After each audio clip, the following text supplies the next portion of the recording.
올해는 갑작스런 코로나19 창궐로 인해 전례 없는 주식시장의 대폭락을 경험했지만 이후 시장이 반등을 보이면서 현재 코스피와 코스닥 모두 사상 최고치를 돌파하는 실물 경기를 외면한 전례 없는 강세장이 이어지고 있습니다. 그리고 이러한 유례없는 주식시장의 강세는 단지 막대한 유동성 때문만이 아닌 질적인 성장 역시도 수반되었다라는 특징이 있습니다. 그렇다면 내년에도 올해처럼 이런 강세장이 이어질까요? 여기서 주목할 점은 월가를 비롯한 글로벌 투자 기업들은 내년 역시 달러의 이 약세가 장기화될 거다라고 보고 있다는 점인데, 지금 코로나가 생각보다도 더 긴 시간 동안 우리 생활 속에 침투하면서 사실상 경기 침체 역시도 장기화가 되고 있는 마당이라 부양책의 캐파를 더 키워서 부양하지 않겠냐라는 추측이 있습니다. 이 말은 곧 달러를 더 많이 찍어서 시장에 뿌리지 않겠냐라는 말과 동일하며, 이 달러가 많이 풀리면 풀릴수록 그 가치가 하락하기 때문에 달러의 약세가 보다 더 길어질 것으로 전망이 되면서 한국을 포함한 신흥국 증시의 자금 유입이 조금 더 적극적이지 않을까라는 전망이 있습니다. 그럼 외국인 투자자들의 자금 유입이 기대가 되는 가운데 2021년에는 어떤 업종에 특히 주목을 해야 할까요? 제가 생각하는 주목해야 하는 세 가지 업종은 건설, 반도체, 그리고 자동차입니다. 먼저 건설 업종부터 살펴보면 그동안 수년간 좋지 않은 사이클을 보여왔지만 내년부터는 턴어라운드를 할 것이다 라고 보는 네 가지 주요 이유가 있습니다. 첫 번째는 건설사, 특히 대형 건설사들이 다시 투자할 수 있는 환경이 조성되고 있다는 것입니다. 사실 올해 말부터는 정부는 대형 건설사들의 자본 조달 루트에 대해서 규제를 하기 시작했는데요. 대형 건설사들이랑 공생관계에 있는 중견이나 소형 건설사들 역시도 자금 조달이 동시에 어려워지면서 이는 곧 새로운 프로젝트를 하고 싶어도 자금 조달을 할 수가 없게 되는 상황이 되었습니다. 하지만 중소형 건설사와는 다르게 대형 건설사들은 과거 몇 년 동안 안 좋았던 비용들을 다 털어내면서 현금 흐름이 최근에 굉장히 좋아졌고, 그에 더해서 최근에는 부동산 대란으로 인해 미분양된 주택들이 빠르게 분양되면서 유례없는 호재를 맞이하고 있습니다. 따라서 이는 현재 정부 규제로 자금 조달을 받지 못하더라도 미분양 해소로 인해 현금 여력이 생긴 만큼 추후 사업을 벌릴 수 있는 여력이 된다라는 것입니다. 두 번째로 건설업종을 좋게 보는 모멘텀으로는 내년부터 국내 SOC 투자 규모가 증가할 것으로 보고 있기 때문입니다. 내년에는 재보궐선거가 있고 내후년에는 대통령 선거가 예정이 되어 있죠. 보통 대선 1, 2년을 앞둔 시점부터 SOC 투자가 진행이 되는데, 그 이유는 각 후보들의 일자리 창출 공약이 이 SOC 투자와 밀접한 관련이 있기 때문입니다. 이에 더해서 대선 시즌이 되면 정부에서는 약 1년 전부터 경제 지표들을 좋게 만들려고 하는 의지를 나타내는데, 올해 발표한 내년 SOC 재정투자 정책을 보면 내년에 증액이 크게 되어 있는 것을 확인할 수가 있고, 특히 도로, 철도, 3기 신도시 등에 집중적으로 투자를 했습니다. 올해 3기 신도시를 만들려고 하는 기사들이 많이 나왔었는데, 이걸 만들기 위해서는 그 주변에 필요한 인프라 역시 구축을 해야 되기 때문에 주택 부분에 더해서 추가적으로 SOC 투자가 건설업의 호황을 부추길 것으로 보고 있습니다. 세 번째 모멘텀은 해외 수주 기대입니다.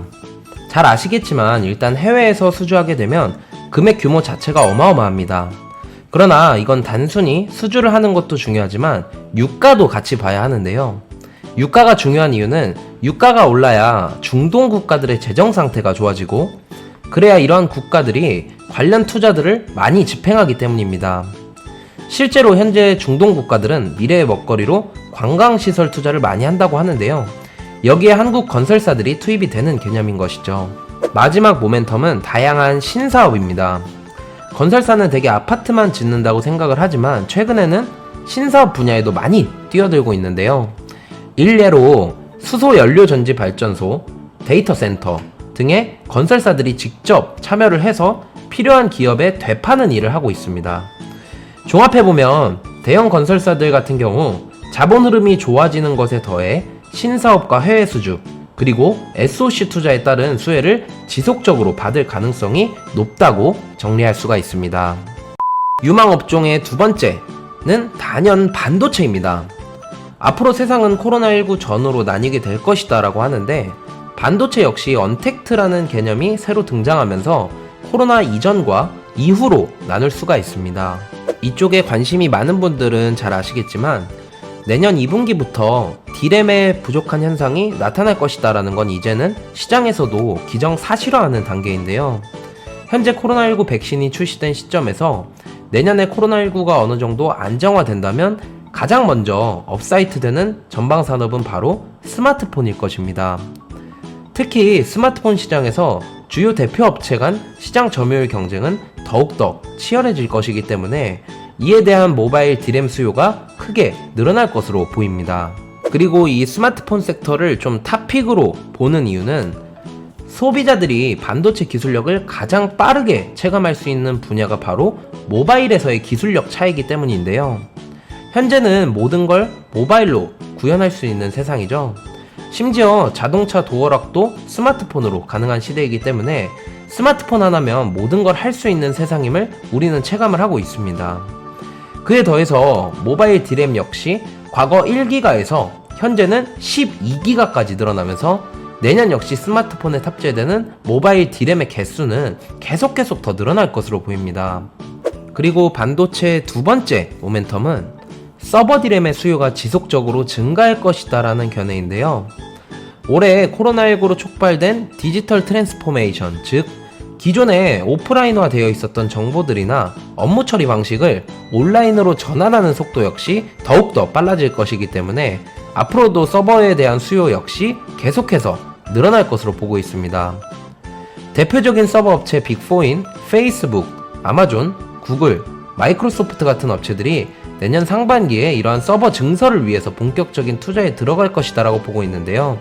이렇게 된다면 반도체 공급의 부족 현상은 더 빠르게 다가올 수 있을 것으로 기대가 됩니다.